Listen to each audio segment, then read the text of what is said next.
UP विधानसभा की 9 सीटों पर हुए उपचुनाव में जहां बीजेपी ने अपना परचम फहराया, तो वहीं समाजवादी पार्टी के खाते में भी 2 सीटें दर्ज हो गई।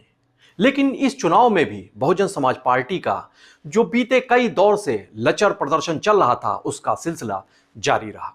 2 सीटों पर तो उसके प्रत्याशी चंद्रशेखर और ओवैसी की पार्टी के प्रत्याशियों से भी बुरी तरह पिछड़ गए। इन खराब नतीजों से असहज होकर मायावती ने अब देश भर में कोई भी उपचुनाव न लड़ने का ऐलान कर दिया है। नमस्कार, मैं हूं ज्ञानेंद्र शुक्ल। यूपी का ज्ञान में आज हम चर्चा करेंगे बीएसपी मुखिया के उपचुनाव में हिस्सा न लेने के एक बड़े फैसले की, और इसके पीछे की वजहों को समझेंगे, तमाम पहलुओं को टटोलेंगे। पहले आपको बता दें कि बीएसपी की राष्ट्रीय अध्यक्ष मायावती ने उपचुनाव न लड़ने का ऐलान जब किया, तो उन्होंने इसके साथ ही ये बयान भी दिया कि यूपी में 9 सीटों पर हुए उपचुनाव और फिर उसके नतीजे के बाद लोगों में ईवीएम को लेकर आम चर्चा है। पहले देश में बैलेट पेपर के जरिए चुनाव जीतने के लिए सत्ता का दुरुपयोग करके फर्जी वोट डाले जाते थे। यह हमारे देश और लोकतंत्र के लिए शुभ संकेत नहीं है, खतरे की बड़ी घंटी भी है। ऐसी स्थिति में अब हमारी पार्टी ने यह फैसला लिया है, मायावती ने यह बयान दिया कि अब उनकी पार्टी ने फैसला लिया है कि जब तक देश में फर्जी वोटों को डालने से रोकने के लिए चुनाव आयोग द्वारा कोई सख्त कदम नहीं उठाए जाते हैं, तब तक उनकी पार्टी देश में अब कोई भी उपचुनाव होगा उसमें हिस्सा नहीं लेगी, कोई भी उपचुनाव नहीं लड़ेगी। और मायावती ने अपने इस बयान के साथ यह बात भी जोड़ी कि आम चुनाव में सत्ता परिवर्तन की उम्मीद होती है, जिस वजह से धांधली नहीं होने पाती है, लेकिन उपचुनाव में सरकारी मशीनरी का खूब दुरुपयोग होता है। हालांकि उन्होंने यह बात भी कही कि सिर्फ उपचुनाव से ही उनकी पार्टी परहेज करेगी, लेकिन बीएसपी लोकसभा, विधानसभा और निकाय चुनाव जब होंगे तो फिर पूरे दमखम के साथ, पूरी ताकत के साथ उसमें शामिल होगी, उसमें चुनाव लड़ेगी। गौरतलब है कि 9 विधानसभा सीटों का जो उपचुनाव हुआ, उसके नतीजे जो आए, उन नतीजों को अगर परत दर परत अगर उनको खंगालें तो जाहिर होता है कि बीएसपी द्वारा जो निराशाजनक प्रदर्शन का सिलसिला था वो अभी भी बरकरार है। 7 सीटों पर तो बीएसपी के प्रत्याशी तीसरे पायदान पर जा पहुंचे, और कुंदरकी और मीरापुर सीट तो ऐसी रही जहां तो बीएसपी को सबसे बुरा परिणाम भुगतना पड़ा। बीएसपी चंद्रशेखर आजाद की पार्टी से भी पिछड़ गई। कुंदरकी में आजाद समाज पार्टी, जो चंद्रशेखर की पार्टी है, उसके प्रत्याशी थे चांद बाबू, 13,896 वोट उन्हें मिले। और ओवैसी की पार्टी इसी चुनाव में चौथे पायदान पर रही, जबकि बीएसपी को 1,057 वोट ही मिल सके और 5वें पायदान पर सिमट गई। और यही सूरत हाल रहे मीरापुर सीट पर भी, जहां आजाद समाज पार्टी के प्रत्याशी थे जाहिद हुसैन, उन्हें 22,661 वोट मिले, वो तीसरे पायदान पर थे समाजवादी पार्टी के बाद।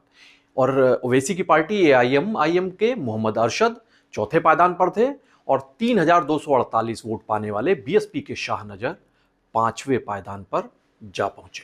यानी इन दोनों सीटों पर 5वें पायदान पर पहुंच गई बीएसपी संस्थापक कांशीराम की एक धारणा थी, उनका मानना था कि जितना भी चुनाव लड़ा जाएगा पार्टी उतनी ही ज्यादा मजबूत होती जाएगी। और इसी मंत्र को, कांशीराम का ये जो मंत्र था, इसी को अपनाकर बीएसपी हर चुनाव में हिस्सा लेती रही और आगे बढ़ती रही, और यूपी की सत्ता में भारी बहुमत के साथ काबिज होने में उसे कामयाबी भी हासिल हुई साल 2007 में। जब तक बीएसपी की सत्ता रही उत्तर प्रदेश में, तब तक उपचुनाव में यह पार्टी बढ़ चढ़कर हिस्सा लेती रही। मायावती का शासनकाल था 2007 से 2012 के बीच। तब साल 2010 में उपचुनाव हुए थे सिद्धार्थनगर की डुमरियागंज सीट पर, और इस उपचुनाव में बीएसपी की खातून तौफीक ने बीजेपी के ओम प्रकाश तिवारी को 15,842 वोटों के एक मार्जिन से शिकस्त दे दी थी।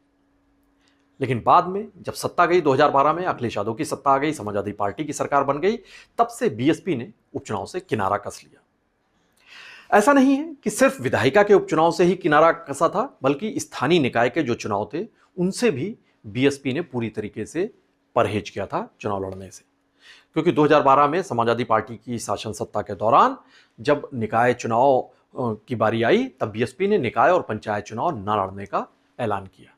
साल 2021 में जिला पंचायत अध्यक्ष के चुनाव में बीएसपी ने अपनी दावेदारी न करने का फैसला जो लिया था, और उसको लेकर जब तमाम सवाल उठने लगे, तो पार्टी की राष्ट्रीय अध्यक्ष मायावती ने सफाई दी थी, अपनी दलील दी थी कि जिला पंचायत के जो अध्यक्ष हैं ये सत्ता के साथ जाते हैं।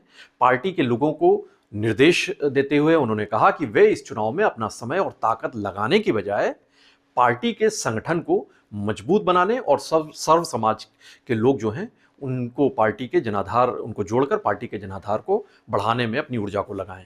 यानी उनका मानना था कि ये जो चुनाव है ये सीधे तौर से सत्ता के ही चुनाव है। साल 2014 के आम चुनाव में और 2017 का जब उत्तर प्रदेश का विधानसभा चुनाव हुआ, इसमें बुरी तरह जब पिछड़ी बीएसपी, ढलान पर पहुंचते देखकर बीएसपी ने उपचुनाव न लड़ने का जो अपना फैसला था उसकी समीक्षा की और इस मामले में एक तरीके से यू टर्न ले लिया।